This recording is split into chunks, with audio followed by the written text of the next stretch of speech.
안녕하세요. 은혜샘 교회 성도 여러분, 최선중 목사입니다. 어느새 어떻게 읽을 것인가 시리즈도 마지막에 다다랐습니다. 오늘은 마지막으로 에스더 어떻게 읽을 것인가를 가지고 에스더에 대해서 간략히 살펴보도록 하겠습니다. 5가지 이 과정을 통해서 에스더에 대해서 살펴보도록 하겠습니다. 가장 먼저 두 여인에 대해서 살펴보도록 하겠습니다. 구약 성경을 보면 여성의 이름으로 제목이 붙어 있는 책이 두 권이 있습니다. 바로 에스더와 루키인데요. 이 두 여인은 정말 서로 다른 모습들을 보여줍니다. 먼저 에스더를 살펴보면요. 에스더는 유대인이었지만 이방 땅에 살게 되었습니다. 그리고 이방 왕과 결혼을 했죠. 처음에는 민족의 위기 앞에서 수동적으로 행동하다가 모르드게의 말을 듣고 죽으면 죽으리라 하면서 적극적인 변화를 보여주는데요. 이에 반해 룻은 이와 정반대라고 할 수 있습니다. 룻은 이방인이었죠. 모압 사람이었습니다. 그랬다가 시어머니 나오미를 따라서 유다 베들레헴 땅, 약속의 땅에 들어와서 살게 됩니다. 그리고 보아스라고 하는 유대인과 결혼하게 되죠. 처음에 시어머니를 따라올 때는 굉장히 적극적으로 따라왔던 룻이지만 보아스를 만나는 보아스와 관련된 부분에서는 시어머니 나오미가 시키는 대로 하는 수동적인 모습을 보여줍니다. 이처럼 에스더와 룻은 서로 정반대의 어떤 특징이 있는데요. 이들에게도 공통점이 있습니다. 바로 구원이라는 겁니다. 룻은 다윗의 조상이 되고 또한 메시아의 조상이 되므로 전 인류를 구원하는 이 인류 역사에 한 다리를 걸치게 됩니다. 그리고 에스더 같은 경우에는 자신의 민족을 그 위협으로부터 구원하는 일에 있어서 또 큰 공을 세우게 되죠. 이처럼 두 여인은 이렇게 서로 다른 점들이 있지만 하나님의 섭리와 인도하심 가운데 구원을 이뤄내는 그 한 축을 담당하게 되었다라는 점에서 특별한 케이스라고 할 수 있습니다. 이 두 여인을 우리가 한번 생각을 해보면서 에스더를 읽어가면서도 룻과는 어떤 점이 비슷하고 다른지를 한번 염두에 두면서 읽어간다면 또 좀 더 색다르게 에스더가 다가오지 않을까 싶습니다. 다음으로 에스더의 역사적 배경에 대해 살펴보도록 하겠습니다. 제가 표로 정리해 놓은 것은 바사, 그러니까 페르시아 제국의 왕들의 연대표라고 할 수가 있는데요. 고레스 대왕으로부터 시작해서 다리우스 3세까지 이어지는 계보라고 할 수 있습니다.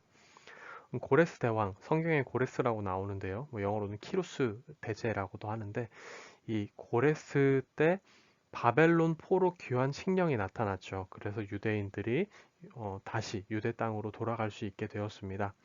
그러다가 이제 성전 건축이 중단됐다가 캄비세스를 거쳐서 성경에 다리오라고 나오는 이 다리우스 1세 때 성전 재건이 다시 시작되고 그래서 이때 주전 515년에 완성이 됩니다. 학계와 스가랴가 활동했던 때이기도 하고요. 그 다음으로 아하수르의 왕이 역사로는 크세르크세스 1세라고 하는 이 아하술의 왕이 통치하는 기간이 나옵니다. 이때 이제 에스더와 모르드게가 활동했던 시기라고 할 수가 있죠. 다음으로는 아닥사스다 왕이 있는데요.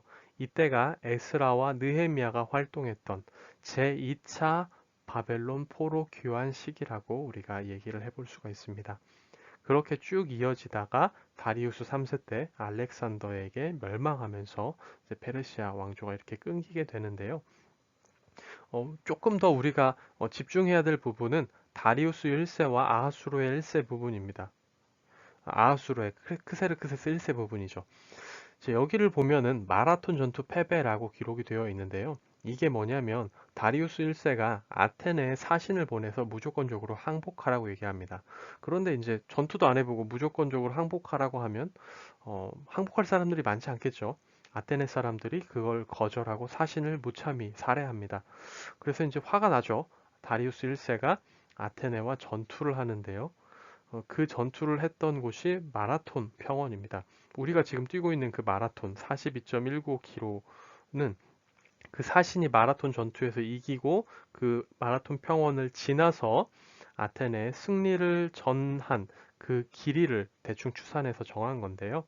그 전투에서 다리우스 1세가 패배하게 되고 그 뒤를 이은 아하수르에가 아버지가 했던 그 전쟁이 패배했던 것을 갈면서, 그러니까 이를 갈면서 권토중례한 거죠. 이번에는 내가 복수하겠다. 그래서 군대를 몰아서 그리스 연합, 아테네와 뭐 스파르타와 이제 이런 도시 국가들이 연합을 해서 이제 막는 것을 싸우게 된 거죠, 서로. 이때 이제 그 테르모필레 전투가 있었는데요. 이 테르모필레 전투가 영화 300의 배경이자 모티브라고 할 수가 있습니다. 그 우리가 잘 알고 있는 스파르타의 레오니다스 왕이 300명의 결사대를 이끌고 테르모필레에서 이제 그 페르시아 제국군을 막아선 이야기인데요. 여기서는 그 페르시아 군대가 이깁니다. 그 스파르타 안에 이제 배반자가 나와가지고 다른 길을 알려주는 바람에 이들이 이기는데요. 이후에 이어지는 살라미스 해전과 플라타이아 전투에서 결국 패배하게 됩니다. 그래서 다시 나라로 돌아오고 페르시아로 이제 크세르크스가 다시 돌아오게 되고 주색에 빠져서 살다가 이제 사망하게 되는데요. 우리가 읽고 있는 이 에스더, 이 1장은 아하수르의 왕 크세르크세스 1세가 그리스 원정을 떠나기 전에 준비하는 상황과 일치하는 장면이라고 할 수가 있고요. 그리고 에스더가 왕후로 뽑힌 이때는 그리스 원정을 패배하고 나서 돌아온 이후에 진행되는 사항이라고 얘기를 해볼 수가 있습니다. 그러니까 우리가 에스더서를 읽을 때 이러한 배경, 역사적 배경을 좀 더 염두에 두고 읽어간다면 좀 더 큰 그림이 우리 머릿속에 그려지지 않을까 싶습니다. 다음으로 에스더 구조에 대해 살펴보려고 하는데요. 6장 1절 그날 밤에 왕이 잠이 오지 아니하므로 라고 시작되는 이 구절을 중심으로 대칭 구조라고 할 수가 있습니다. 그래서 맨 바깥쪽은 시작과 배경 그리고 결말이고요. 그 하나 안쪽은 왕의 첫 번째 칙령과 왕의 두 번째 칙령이라고 얘기를 할 수 있습니다. 그리고 하만과 모르드게의 갈등과 하만을 이긴 모르드게, 그러니까 갈등의 결과로서 그 모르드게의 승리를 나타내는 부분인데요. 이 부분이 나타나는데 전환점은 6장 1절인 거죠. 이 6장 1절을 통해 큰 구조의 전환이 일어나는 것을 우리가 살펴볼 수가 있습니다. 그래서 우리가 에스더를 읽을 때는 이러한 구조를 한번 염두에 두시고 읽어간다면 좀 더 전체적인 내용을 이해하는 데 있어 도움을 얻을 수 있을 거라 생각합니다. 다음으로 에스더서의 특징에 대해 살펴보려고 하는데요. 가장 먼저는 구약과 신약의 다른 책에서 한 번도 인용되지 않는다라는 점입니다. 이 점은 우리가 다르게 생각을 해보면 이렇게도 생각을 해볼 수 있습니다. 에스더서가 쓰이는 데 있어서 다른 책의 영향을 받아서 쓰인 것이 아니다라고도 볼 수가 있고요. 또 이 책이 다른 책이 쓰이는 데 있어서 영향을 준 게 아니다라고도 할 수가 있습니다. 두 번째 특징으로는 이 에스더서 안에는 하나님, 여호와, 주님이라는 표현이 단 한 번도 직접적으로 나타나지 않거든요. 이러한 특징으로 인해서 여기서 파생되는 주요 주제도 있는데요. 그것은 조금 이따가 제가 다시 한번 말씀드리면서 이 부분에 대해서 정리해 드리도록 하겠습니다. 그리고 세 번째 특징으로는 에스더서의 내용이 페르시아 역사 기록과 일치한다는 점입니다. 예전에 어떤 사람은 이렇게 주장을 한 적이 있습니다. 불임절이라고 하는 이 명절이 왜 생겼느냐에 대해서 전래동화처럼 누가 꾸며낸 이야기가 아니냐 이렇게 얘기를 한 적이 있습니다. 왜냐하면 에스더라는 이름이 페르시아 역사 안에서 왕후의 이름으로 제대로 확인되지 않는다라는 점을 가지고 얘기를 한 건데요. 실제로 이 내용들을 잘 살펴보면 에스더서의 내용이 페르시아의 역사 기록과 일치하는 모습을 확인을 할 수가 있습니다. 5가지 정도를 우리가 얘기를 해볼 수가 있는데요. 먼저 첫 번째는 에스더서에 아하수르의 왕의 7위 영토 범위를 인도에서 구스까지로 정확하게 묘사하고 있다는 점에서 이게 역사 기록과 일치하고 역사성이 있다라고 얘기를 할 수가 있고요. 두 번째로는 그리스 역사가 헤르도토스의 기록과 일치하는 부분인데요. 아하수로의 즉위 3년에 연회를 베푼 것이 일치한다라고 합니다.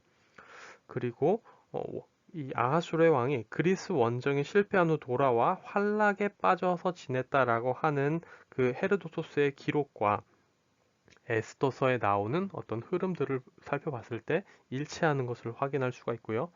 네 번째로는 수산궁에 대한 묘사와 관습들에 대한 지식이 상당히 세세하고 정확하다는 것에서 우리가 또 이 에스더서의 역사성을 확인을 해볼 수가 있습니다.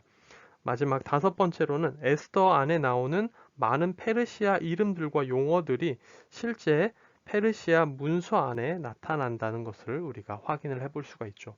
그렇기 때문에 우리가 에스더의 이러한 특징들을 한번 기억해 보고 넘어갈 필요가 있습니다. 마지막으로 에스더의 주요 주제에 대해 살펴보려고 하는데요. 가장 먼저는 하나님의 주권과 섭리라고 할 수가 있습니다.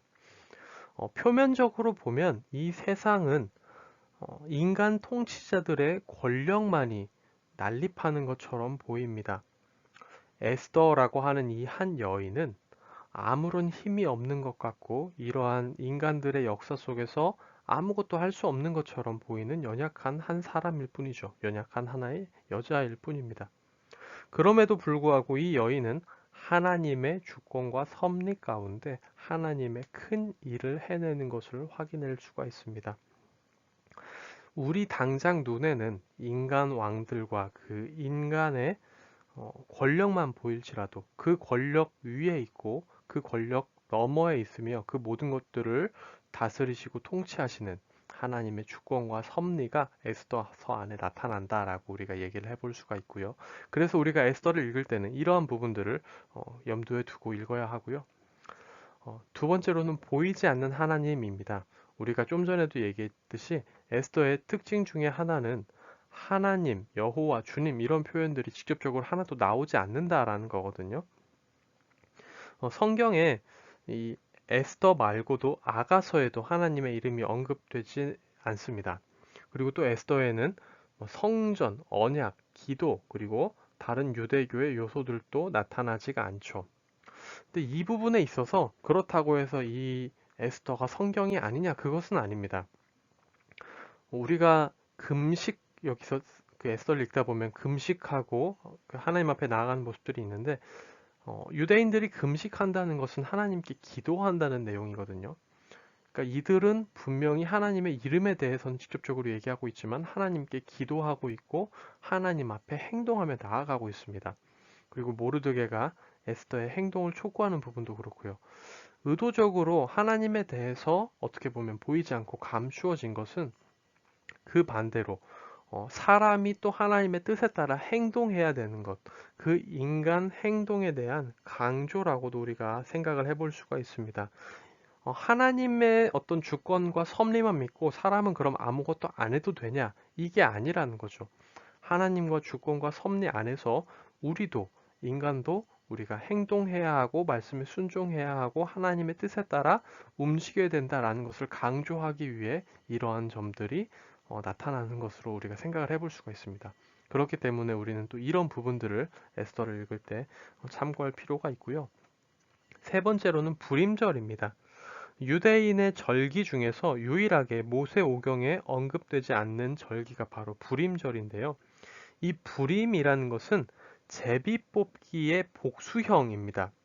이 불임은 원래 하만이 유대인들을 죽이기 위해 제일 좋은 날짜를 정하는 데 썼던 건데요.